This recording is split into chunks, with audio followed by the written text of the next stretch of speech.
Merci de nous rejoindre dans cette tranche d'information sur le Rural Bénin TV. Mesdames et messieurs, bonsoir. Voici le sommaire. Les fournisseurs des biens et services ont été formés pendant 3 jours au cours d'un atelier organisé par le programme ACMA 3. L'atelier s'est penché sur les tests d'homologation et d'agrémentation des intrants végétaux et sur la gestion des stocks. Les détails dans un instant. Le dossier de ce soir renseigne sur le processus de transformation des noix de palme en huile de palme.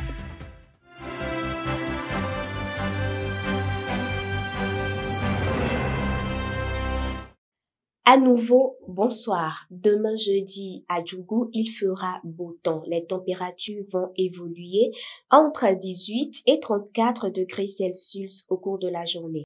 Le lever du soleil est prévu pour 7h04 et le coucher à 18h37. Les prévisions sont pareilles pour la ville de Cotonou, mais les températures vont osciller entre 25 et 33 degrés Celsius pendant la journée. Population de Cotonou, population de Djougou, vous n'avez donc rien à craindre, la fiabilité de la situation est bonne. Je le disais à l'entame, du 12 au 15 décembre 2023 s'est tenu un atelier de renforcement des connaissances des fournisseurs des biens et services sur les tests d'homologation et d'agrémentation des intrants végétaux et sur la gestion des stocks. Initié par le programme ACMA 3, il a eu lieu à l'hôtel Diego Adassa. Reportage Vanessa Zonou, Séraphin Outigondé et Maurice Landé. Dans l'intention de garantir la qualité des produits agricoles et assurer la satisfaction des agriculteurs et des consommateurs, le programme Approche communale pour le marché agricole phase 3 ACMA 3 a organisé des sessions de renforcement des connaissances pour les fournisseurs de biens et services agricoles. Ces sessions ont eu lieu du 12 au 15 décembre 2023 dans la commune de Dassa. L'objectif de cet atelier, c'est de renforcer leurs connaissances sur le cadre législatif et réglementaire des intrants en République du Bénin. Parce qu'on a constaté que beaucoup de nos acteurs exercent cette activité, mais la plupart sont dans l'informel. Donc, notre priorité, notre objectif, c'est d'amener ces acteurs que nous accompagnons à se formaliser, à les donner, parce qu'il y a beaucoup d'acteurs qui ignorent vraiment les réglementations qui régissent leur activité. Donc, c'est l'occasion pour nous de les renforcer. Cette initiative vise donc à améliorer les connaissances des fournisseurs agricoles sur les tests d'homologation et d'agrémentation des intrants végétaux, ainsi que sur la gestion des stocks. Nous sommes en train de travailler avec les fournisseurs de biens et de services agricoles, notamment ceux qui sont dans la production végétale, la fourniture des intrants de production végétale. Comment la gestion de stock, c'est comment s'organiser pour une meilleure gestion de ce stock. Comment constater les entrées, comment constater les sorties, comment conserver le stock pour que le stock ne soit pas détérioré, comment faire le suivi de son stock pour ne pas avoir les produits périmés, comment disposer son produit dans l'entrepôt ou dans le magasin. Donc, c'est tout un état de théorie qu'on a développé. Au terme des sessions de formation, les participants ont été ravis d'avoir pris part aux travaux. Certains livrent leurs impressions. C'est une bonne formation et ça nous a permis aussi de connaître aussi les directions qui s'occupent aussi de tout ce qui est semences végétales aussi. Sinon, au départ, nous, on n'a pas trop de maîtrise dans le secteur. Tout s'est bien passé. Le contenu des communications était vraiment en adéquation avec nos attentes, surtout par rapport à la gestion des stocks et le contrôle de nos stocks. Il est encourageant de voir que le programme ACMA 3 prend en compte les besoins des fournisseurs agricoles et les soutient dans leur professionnalisation. En renforçant leurs connaissances, ils seront désormais en mesure de mieux répondre aux exigences du marché et de fournir des services de qualité.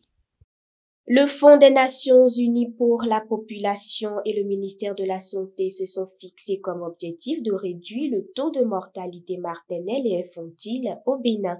Dans ce cadre, le ministre de la Santé, Benjamin Nkwati, accompagné de la sous-secrétaire générale des Nations Unies et directrice exécutive adjointe en charge des programmes des Fonds des Nations Unies pour la population, Madame Diène Keita, ont visité ce lundi 18 décembre 2023 la nouvelle maternité du centre de santé de Tongba, dans la commune d'Abomey-Calavi.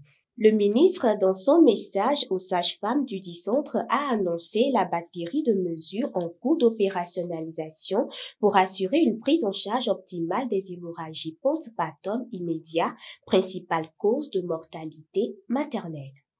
L'accès à la terre est vital pour les populations, surtout qui vivent en milieu rural et dépendent de l'agriculture et l'élevage pour leur subsistance. La non-prise en charge des droits légitimes des communautés dans les stratégies de restauration des terres et ressources forestières engendre parfois des conflits. Plusieurs organisations de la société civile réunies au sein de la Convergence globale des luttes pour la terre et l'eau en Afrique de l'Ouest, soutenues par FION International et TMD Reuters, ont lancé un appel à cœur à la faveur d'un atelier tenu à Cotonou du 13 au 15 décembre 2023. Suivez le compte rendu. Le respect des droits légitimes des communautés est une préoccupation qui tient à cœur à une coalition d'organisations de la société civile réunies au sein de la Convergence globale des luttes pour la terre et l'eau en Afrique de l'Ouest.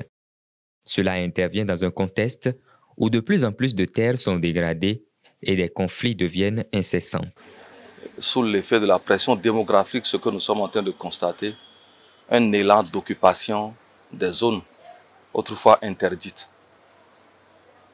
Sinon, jusqu'aujourd'hui interdites par la législation. Deuxièmement, nous avons des problèmes liés au conflit entre agriculteurs et éleveurs et parfois entre agriculteurs eux-mêmes, de par l'existence ou bien leur appartenance à un territoire donné. Navré de voir le problème s'intensifier, l'idée de co-développer une stratégie de plaidoyer politique a été pensée pour la mise en œuvre de la décision de la CNULCD sur la dégradation des terres avec les OSC du Bénin pour la COP16, y compris les besoins et les processus de renforcement des capacités et les mécanismes de co-apprentissage. Soutenu par FION International et TMG, ce processus a donné lieu à la tenue de plusieurs ateliers pour aboutir à un résultat final. Nous avons élaboré des pistes pour un plaidoyer participatif, mais il y avait aussi cette composante institutionnelle qui manquait et nous avons organisé un autre atelier qui nous a permis de discuter de cette composante institutionnelle et de voir comment les différents textes et législations que le pays a opté peuvent soutenir ce plaidoyer participatif, quels sont les biais, quels sont les avantages, quelles sont les opportunités qu'on peut saisir. Et ce troisième atelier est aujourd'hui le couronnement de tout ce processus-là qui nous a maintenant permis d'avoir une feuille de route pour ce plaidoyer que nous voulons faire. Voir les droits légitimes des communautés être respectés est devenu un impératif auquel adhèrent même les têtes couronnées, souvent appelées à la rescousse lors des conflits. Un réseau de biostaticiens pour l'Afrique de l'Ouest et du Centre verra le jour à la fin de l'atelier de renforcement des capacités en biostatistique qui s'est déroulé à Abomey-Calavi du lundi 18 décembre 2023 à ce jour 20 décembre. Cet atelier faisant suite à celui organisé en Gambie il y a un peu plus d'un an intervient dans un contexte où le fardeau des maladies infectieuses et les problèmes environnementaux en Afrique subsaharienne demeurent parmi les plus élevés au monde. Cet atelier a réuni des experts d'Afrique, de l'Ouest et centrale d'Europe et des États-Unis ainsi que de jeunes chercheurs en début de carrière dans le domaine de la biostatistique biomathématique. Pendant 3 jours, il a été question d'examiner l'état de renforcement des capacités en biostatistique et biomathématiques en Afrique de l'Ouest et du Centre, de mettre à jour les connaissances sur les avancées récentes en biostatistique et biomathématiques dans la région et de réfléchir à la mobilisation des fonds pour renforcer les ressources en biostatistique. Le vendredi 15 décembre 2023, à l'Hôtel des Princes de Boycon, la Fédération nationale des organisations des maraîchers du Bénin a tenu son assemblée générale ordinaire de l'année 2023. Cette dernière a permis d'aborder plusieurs sujets, surtout le bilan de l'année 2023 et les projections pour l'année 2024. Le point avec Jean-Baptiste Rotonou et Séraphin Ontigondé. Conformément à ces textes statutaires, la Fédération nationale des organisations de maraîchers du Bénin tient chaque année une assemblée générale ordinaire. C'est la tradition à laquelle s'est sacrifiée l'organisation en regroupant tous ses membres ce vendredi 15 décembre 2023. Au cours de cette assise, plusieurs points étaient inscrits à l'ordre du jour. La présente assemblée générale s'inscrit dans le but de présenter aux différents délégués venus de tous les départements les résultats obtenus au cours de l'année 2023 et de partager avec vous les activités planifiées pour l'année 2024. À l'issue de cette assemblée générale, le plan de travail annuel et budgétisé 2024 de notre fêtière sera validé par vos soins. Nous avons parlé d'un plan de communication à Chola et maintenant les différents responsables, que ce soit le secrétaire général ou le trésorier général, ils ont présenté les différents rapports d'activité de 2023 que l'ensemble des délégués ont appréciés et ont adoptés. En ce qui concerne les projections pour 2024, le président lève un coin de voile sur certaines activités phares. En 2024, la FENOMA entend travailler approfondir la professionnalisation des acteurs. Nous avons prévu d'accentuer le service rendu aux membres à travers la mise en place des intrants, des crédits intrants à nos acteurs à la base. Depuis 2 ans, nous avons travaillé d'arrache-pied à prospecter de nouveaux marchés rémunérateurs pour nos membres. Et aujourd'hui, ces marchés sont présents. Nous voulons travailler à coordonner, centraliser cette production afin de satisfaire ce marché-là. À l'issue de cette rencontre, le plan de travail annuel et budgétisé 2024 a été amendé et validé par l'Assemblée générale. Il faut dire qu'il s'agit d'un plan très apprécié par les membres. Je suis satisfaite parce que les activités que j'ai prévues, j'ai en tête, je les ai retrouvées dans le PTA. Je veux remercier le président Mathieu Sahu, le président de la fédération. Et je remercie également le ministre de l'Agriculture pour tout ce qu'il fait à notre organisation.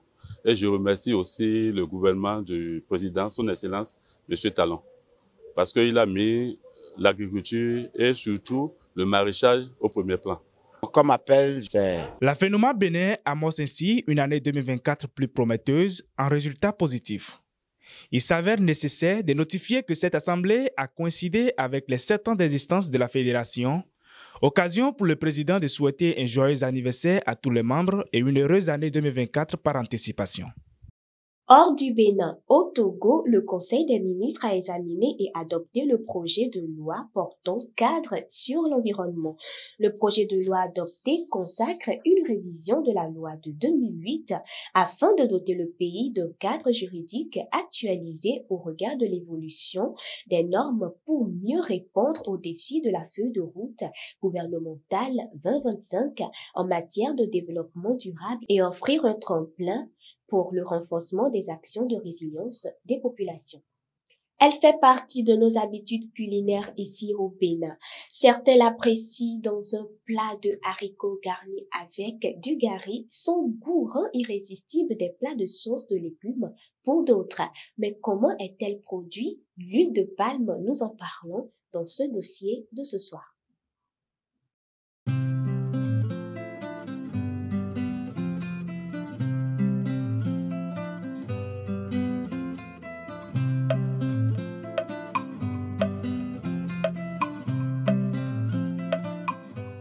Neutre en goût, elle permet aux autres saveurs de se révéler tout en leur conférant une texture soit solide, fondante ou croquante. Avec sa couleur rouge, l'huile de palme est l'aliment naturel le plus riche en vitamine A. Sa production commence par la récolte. D'abord, il faut s'assurer que les noix de palme sont à maturité. Dès qu'on a cette assurance, il faut se rendre dans le palmeraie et faire la récolte proprement dite. On essaie d'enlever les branches qui protègent le régime. Après la récolte, en route à présent vers l'unité de transformation. La prochaine étape est celle du dépiéçage. Il y a deux manières de séparer les noix du régime, où il faut laisser pendant un certain nombre de jours pour obtenir les noix directement, ou il faut faire le dépiéçage. Le dépiéçage, c'est un processus qui consiste à séparer les grappes de noix de palme du tronçon central. Après le dépiéçage, les noix doivent être légèrement arrosées et être couvertes pendant 3 à 5 jours. Les femmes entrent en jeu afin de récupérer ces noix pour la cuisson. La cuisson se fait avec les grosses marmites ou avec les tonneaux. On y met l'eau jusqu'à 1/3 et sous l'effet de la chaleur, on fait la cuisson. Enlever les noix de l'eau, les conserver dans une chaleur à l'aide d'un pagne, faciliterait l'étape suivante qu'est le triturage et permettrait de récupérer le maximum d'huile contenue dans les noix. Le triturage laisse place à la cuisson de l'ensemble.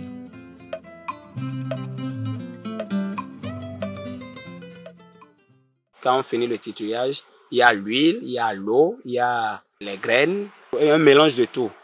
Maintenant, il faut passer quand même à la cuisson. À force de chauffer l'ensemble, l'huile essaie de se démarquer. Il y a une manière de savoir si c'est cuit ou pas parce qu'il y a la couleur quand même de l'ensemble qui détermine et il y a aussi la caractéristique physique de l'huile. Dernier virage, c'est le lieu de faire le pressage et la clarification. Après cette étape de pressage, on passe maintenant à une étape de clarification. Le liquide qui sort est un ensemble d'eau et d'huile.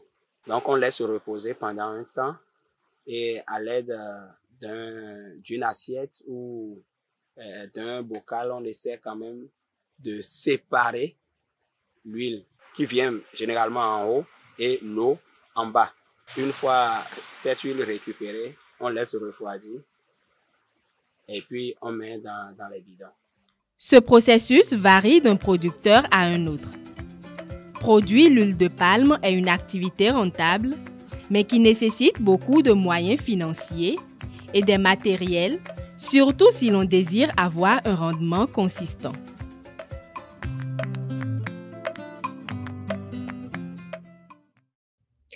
Et ce sera tout pour aujourd'hui. Merci à vous de nous avoir suivis et je vous souhaite un très bon préparatif de la fête de Noël. N'oubliez pas de vous abonner à nos différentes pages et restez câblés sur le Rural Bénin TV. À très bientôt.